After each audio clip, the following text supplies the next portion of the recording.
नमस्कार।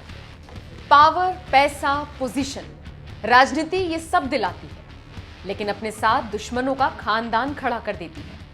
सत्ता की चाहत गैर तो छोड़िए, अपनों को अपनों से लड़वा देती है। आज जो सगा है, कल वही विरोधियों के साथ खड़े होकर औंधे मुंह गिराता है। तभी तो कहते हैं कि राजनीति कमाल की चीज है। ये तो वो करा दे जो कोई ना करा पाए। राजनीतिक गलियारों में से दो बड़े चेहरों की इस वक्त खूब चर्चा हो रही है। एक तरफ है महाराष्ट्र के मुख्यमंत्री उद्धव ठाकरे, दूसरी तरफ है केंद्रीय मंत्री नारायण राणे। कभी एक ही पार्टी के लिए काम करने वाले इन दोनों नेताओं के बीच पिछले 25 सालों से 36 का आंकड़ा चला रहा है। यूं तो ये लड़ाई हमेशा से ही सार्वजनिक रही है, लेकिन इस बार इसने अपना स्तर बहुत गिरा दिया। पूरा बवाल नारायण राणे के थप्पड़ वाले बयान से शुरू हुआ, जिसके बाद शिव सैनिकों ने उन्हें मुर्गी चोर बता डाला। फिर राणे की गिरफ्तारी हुई। हालांकि कुछ घंटे बाद वो रिहा हो गए। रिहा हुए तो उद्धव के बेटे आदित्य को निशाने पर लेते हुए उन्हें सुशांत और दिशा केस का मुख्य आरोपी बना डाला। खैर, वाद विवाद किस हद तक जा पहुंचा, ये आपको विस्तार से आगे बताएंगे। पहले आपको बताते हैं इस पूरे विवाद की नींव कहां रखी गई। उद्धव और राणे के बीच की ये तकरार आखिर शुरू कहां से हुई।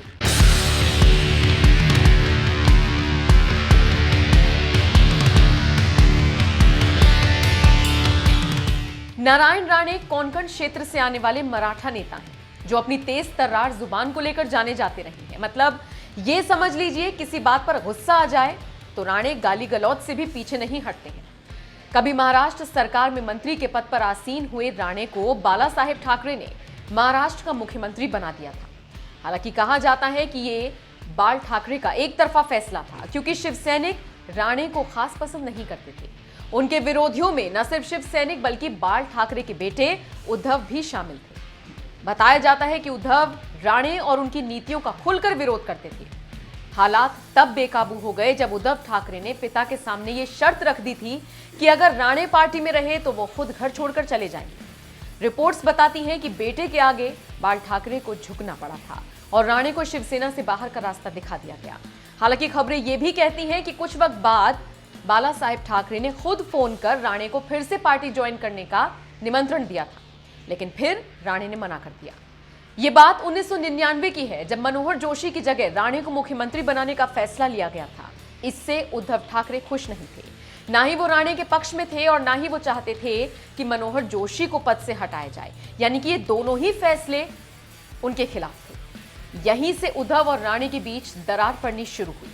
हालांकि राणे लगभग 9 महीने तक राज्य के सीएम रहे। इसके बाद बीजेपी और शिवसेना गठबंधन ने कार्यकाल पूरा होने से पहले चुनाव में जाने का फैसला किया और उस चुनाव में गठबंधन को हार का सामना करना पड़ा। इसका जिम्मेदार राणे ने उद्धव ठाकरे को ठहरा दिया।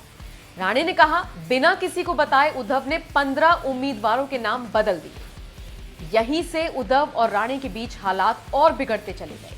अब चूंकि सत्ता उद्धव के हाथों में है और राणे ने उद्धव को लेकर विवादित बयान दिया, तो बवाल तो मचना ही था। दरअसल राणे की तरफ से उद्धव को थप्पड़ मारने वाला बयान सामने आया, जिसके बाद शिव सैनिकों ने राणे को मुर्गी चोर कहना शुरू कर दिया। इतना ही नहीं, खाना खाते वक्त नारायण राणे की गिरफ्तारी हुई तो बीजेपी अपने नेता के समर्थन में खुलकर आ गई। खुद राणे ने भी उद्धव के बेटे आदित्य को लेकर कई गंभीर बयान दे डाले। राणे ने आदित्य ठाकरे पर सुशांत और दिशा सालियान मौत मामले से जुड़े होने के आरोप लगाए। खैर, फिलहाल इन दो नेताओं ने सियासी पारा गरमा दिया है। आने वाले वक्त में ये विवाद कहां तक जाता है, देखने वाली बात होगी। आपका इस पूरी खबर पर क्या कहना है, कमेंट करके अपनी राय हमें जरूर दें।